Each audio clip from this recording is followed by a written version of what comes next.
Xin chào tất cả các bạn. Hôm nay mình làm cái video hướng dẫn về cách tìm sơ đồ mạch điện này, cách đọc sơ đồ mạch điện này và cách tìm cái hộp rơ le cầu chì trên một chiếc xe Mercedes nhé. Nhập số pin vào đã.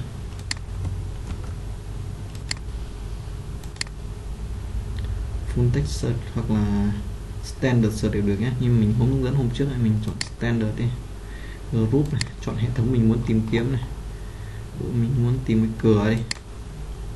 Loại thông tin tìm kiếm này, sơ đồ mạch điện, electric này, có các cái cửa của mình, trước trái, trước phải, sau phải. Mình chọn cửa trước trái đi. Mình giới thiệu tục ngoan mà. Đây là cái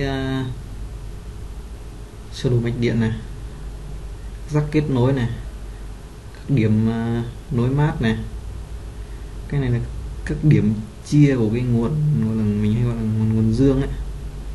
Còn này là ký hiệu từng cái chân trên sơ đồ mạch điện của hộp nhé. Cái này là cái sử dụng sơ đồ mạch điện này, tí nữa mình sẽ hướng dẫn theo. Cái này là màu dây để tìm kiếm tất cả các chi tiết về phần điện này. Mình vào sơ đồ mạch điện đi này, option này, 30 là gì, 31 là gì, ken H là B là gì, ken BH là gì, ken B lâu là gì, các chân này, sẽ là cái gì mình sẽ hướng dẫn các bạn từ từ sau. Đây 30 31 nha, mình đã viết sẵn vào trên Word đây rồi. 30 là nguồn dương này, có một số tài liệu hãng khác gọi là hot on time ấy. 31 là nguồn mát này, và một số cái vị trí khóa nữa này. Đây, switch ignition position này, 1 là 15R, vị trí 2 là 15x, vị trí số 3 là bật công tắc để start từ nguồn 50 đấy. Ngoài ra còn có thêm cái nguồn 30G với 30T nữa. 30G với 30T nó gần giống như kiểu nguồn 30 này, nó là nguồn dương thôi, nhưng mà nó sẽ hoạt động ở chế độ khác. Quay lại sơ đồ mạch điện này. Đây, nguồn dương này, 30 nguồn dương này, 31 nguồn mát này. Ken BH và ken B lâu, tức là hai cái đường dây ken của hệ thống ken B nhá, nó sẽ kết nối với một cái gọi là cái distributor này. Ở trên đây mình sẽ có cái điện trở là 60 ohm nhé. Chú ý các bạn, khi mình muốn đo điện trở rút bình ắc quy, đo điện trở hai chân này nhé. Rồi bạn muốn biết từng chân một là gì, chân này là gì. Ví dụ như mình muốn biết cái chân FTH là chân gì, đúng không? Mình quay lại này, và chỗ cái này signal skill designation for winding diagram này, FTH này, FTH C E này, FTH power window down.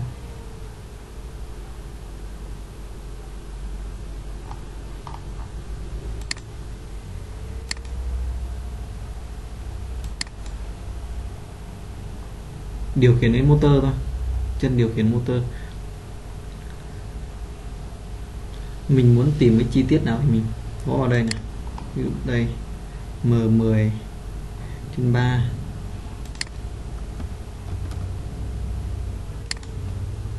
Đó, cái motor lên xuống kính của bên cửa trước trái nhá. Khi đọc sơ đồ mạch điện ấy, bạn cần hiểu hết các ký hiệu trên đây nhé. Ví dụ nha, 2,5 đến 2,5, 0,5 này, 0,5 là đường kính của dây điện nha, đường kính của dây điện.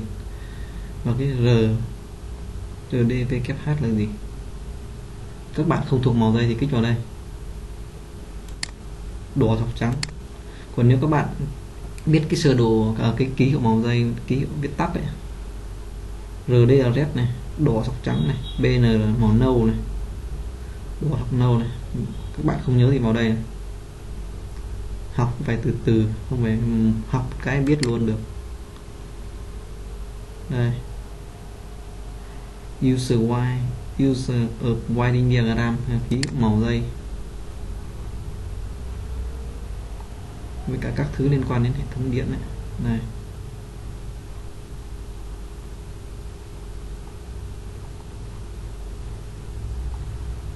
đây màu dây đây là ký hiệu viết tắt này, tên viết đầy đủ này.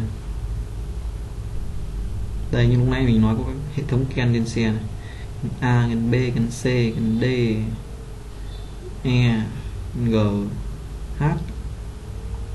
Lúc nãy mình ken B, ken interior, ken tức là ken B, ken thật bên trong, ví dụ như là cửa, ghế, các thứ nữa. Các bạn lin này, rất nhiều lin luôn. Mình sẽ giới thiệu các bạn sau.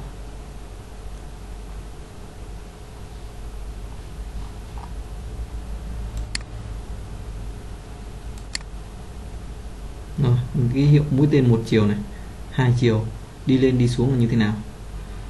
Mũi tên đi lên này tức là cái đây này, ví dụ đây là cái nguồn cấp này, tức là nó đi một chiều từ vào hộp thôi, giống như cái tín hiệu đổ vào hoặc là cái nguồn cấp thôi. Đây nguồn cấp này sẽ qua một cái cầu chì 30A này. Cầu chì này ký hiệu là F2 của N10/1 là sam trước nhé. Các bạn không biết N10/1 là gì. Vào đây xe đời cũ nó sẽ ký hiệu N10/1 nha, đời mới nó sẽ ký hiệu N10/6 qua cầu chì này, nguồn 30 này, vào hộp này, nguồn mát đây, mũi tên hai chiều này.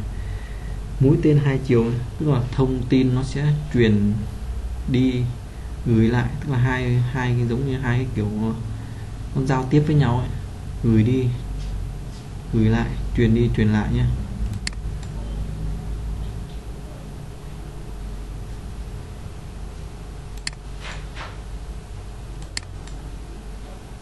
Cứ muốn biết chân gì thì lúc nãy mình bảo các bạn này, quay lại sau tìm.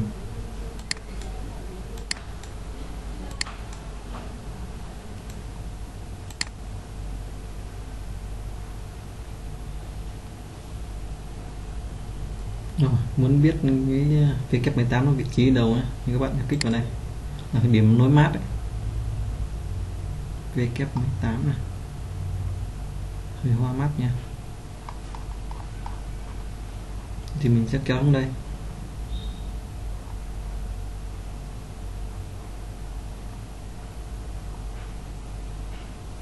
Đây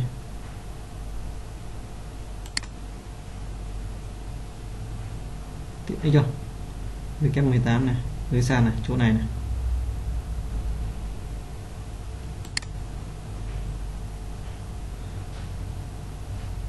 Đây là cái quýt cũ nha, quýt, xin lỗi các bạn, không phải là quýt cũ mà cái xe cũ nó sẽ tự linh ra luôn, còn cái xe mới bạn phải tìm quýt riêng, mà sơ đồ mạch điện nó lại riêng. Đây là lúc nãy tìm theo standard search nha. Các bạn sẽ dần dần làm quen với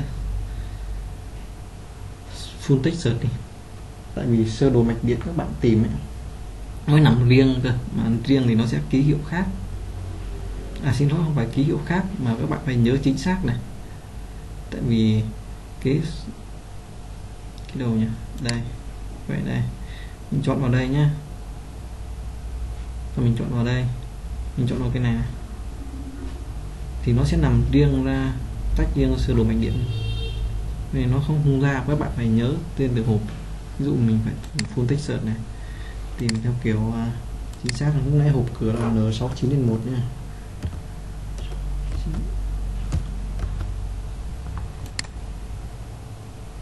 không có đúng không. Đấy, quýt mới với quýt cũ nó sẽ khác nhau như vậy, mà tí nữa sang mình sẽ chỉ cho các bạn cái quýt mới xem. Đây bên giờ mình sẽ chuyển sang phần tìm cái hộp rơ le cầu chì đi, như các hãng khác đấy. Thì nhiều hãng hộp rơ le cầu chì mình chỉ cần mở cái nắp lên thôi là thấy, mà mẹc nó không có, nó chỉ có tờ giấy thôi. Nhưng mà thường tờ giấy sau một thời gian sử dụng xe, anh em thợ sửa sau có thể là bỏ đi, có thể là rách đi ấy. Mình phải biết cách tìm.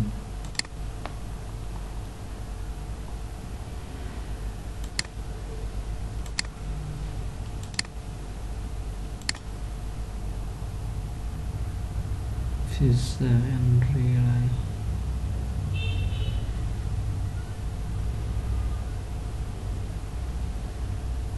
Rất nhiều đây.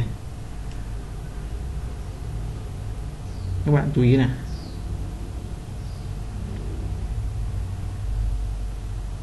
trong cái code này, tức là S ập từ năm 2009 này và up to năm 2009, mình phải tra xem cái dòng xe của mình nó năm bao nhiêu để tương ứng với mã code đấy. Con này là năm 2009 nha.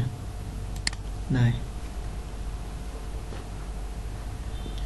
các hộp này, F32 chỗ chia điện từ bình ắc quy này, cái này N11 là sam trước này, F34 và có một cái rơ le cầu chì nha.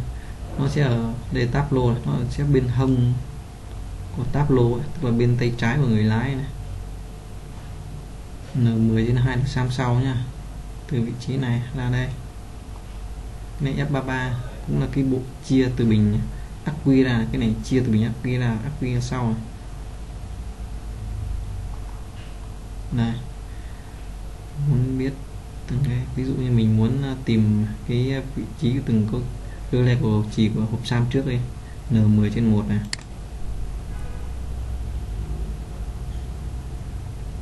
Đây, 1 2 4 5 6 7 8 9 10 này. Sang đây này, ví dụ mình muốn biết cái cầu chì số 1 là cầu chì gì, đúng không? Đây, cầu chì số 1 là 30A, ký hiệu là F1.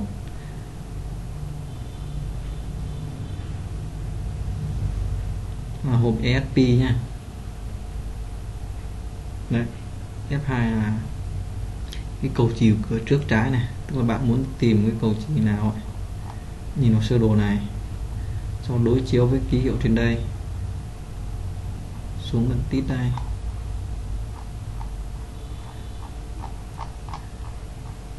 Những cái này là rơ le này, MLKGOPQNR này. Muốn biết rơ le từng cái một là như thế nào thì vậy đây. Đây, relay này.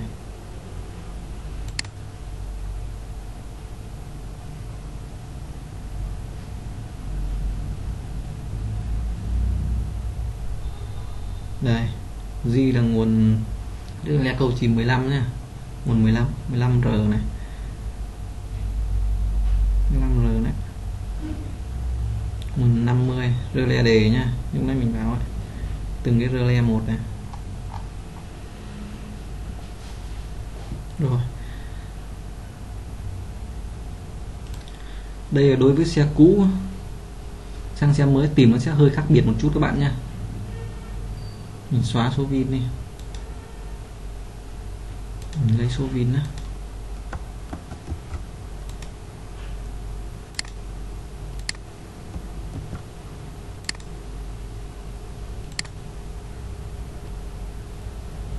Tìm theo xe mới theo kiểu standard search này, tìm xe mới theo standard search là không ra sơ đồ mạch điện nha. Root này, mình vẫn 72 các bạn về cửa nha. Loại thông tin tìm kiếm này, circuit diagram này, electric này, ấn vào search này, hiện thông báo này. Tài liệu về sơ đồ mạch điện này có thể tìm thấy ở nhà DVKD này, Dynamic Winding Diagram, tức là nó sẽ nằm trong đây này. Ok, không có gì đúng không, chỉ có sơ đồ về sơ đồ khối thôi, chỉ có sơ đồ khối các bạn thôi. Như lúc nãy quýt cũ ấy, mình kích đây nó sẽ ra nhá, mà quýt mới không ra đâu, không ra cái gì luôn, mà chỉ có sơ đồ khối thôi. Vậy muốn tìm sơ đồ khối, sơ đồ mạch điện của xe đời mới phải tìm thế nào, mình phải vào wiring diagram này. Đây là một cái khối các bạn mới làm về dòng xe mẹt này. Tức là nó sẽ không nằm trong hệ thống nữa mà nó sẽ ký hiệu từng hộp riêng.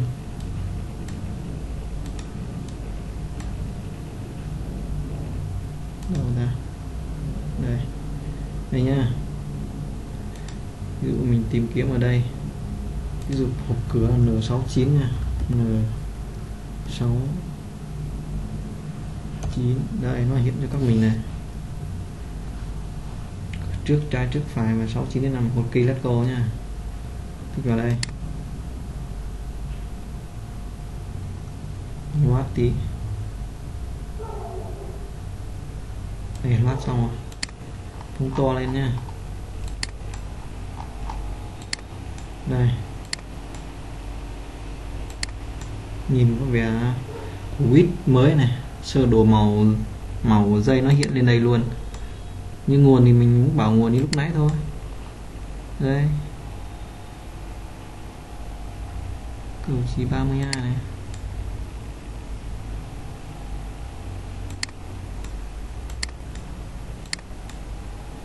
đây hộp đây nhá,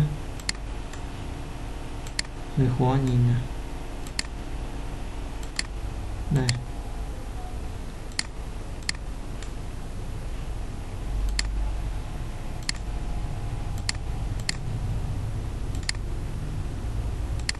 tí đi, 31 này vẫn như cái kia. Mình muốn xem ký hiệu thì mình kích vào 30T này, cũng là nguồn dương thôi. 31 này, nguồn mát này, tín hiệu thôi.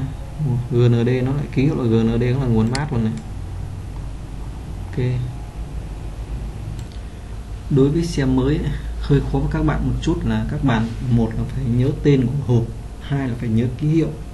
Ví dụ như mình chỉ biết cái gì N69 là của cửa với cả hộp key let's go thôi, nhưng mình không nhớ là cửa trước trái trước phải hay sau trái sau phải, thì mình sẽ, cái này nó có cái thông minh ấy, là mình sẽ viết ký tự này này, nó sẽ giống như gợi ý tìm kiếm của mình. 69 này, đây này,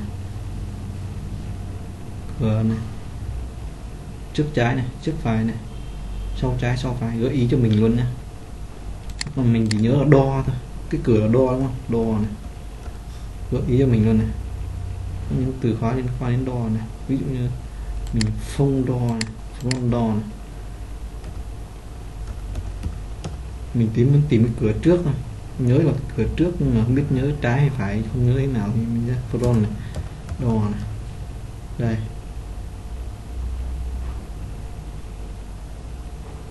yeah, cũng đỡ cho mình.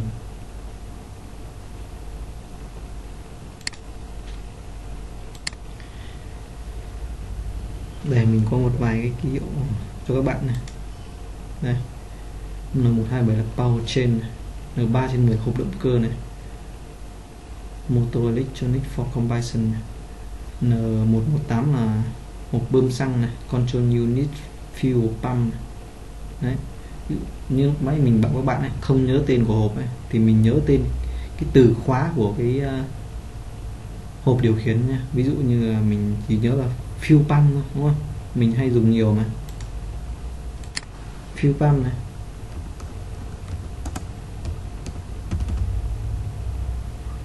ra luôn đúng không, nó có thể ra cái bơm này, và hộp điều khiển bơm xăng này, cái điểm môi mát thế thôi. Ví dụ mình muốn mình có hộp bơm xăng, mình vào đấy,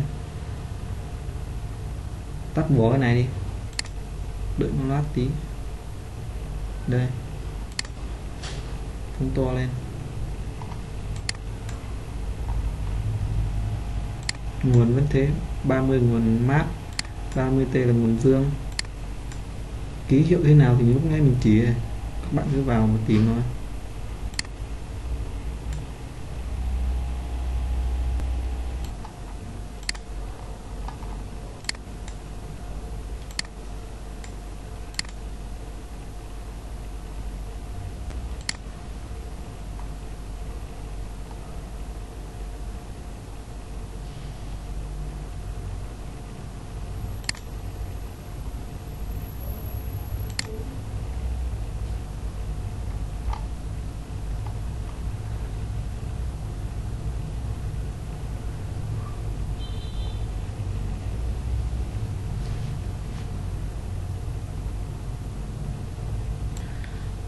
Quên nãy giờ mình không nói gì.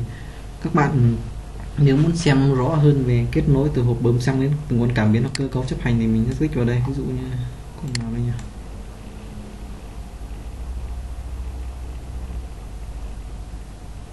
Mình muốn xem con nào thì click vào đây thôi.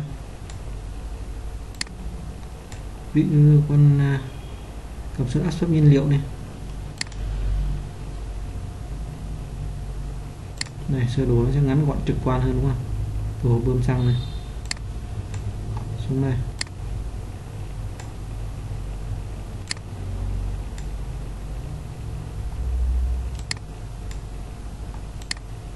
Rồi, đây nguồn mát, đây nguồn dương, đây là dây. Đây, nguồn mát này, nguồn dương này, đây signal tín hiệu này. Trong cái quá trình xem video các bạn có điều gì thắc mắc hoặc cần giải đáp thì comment ở dưới nhé.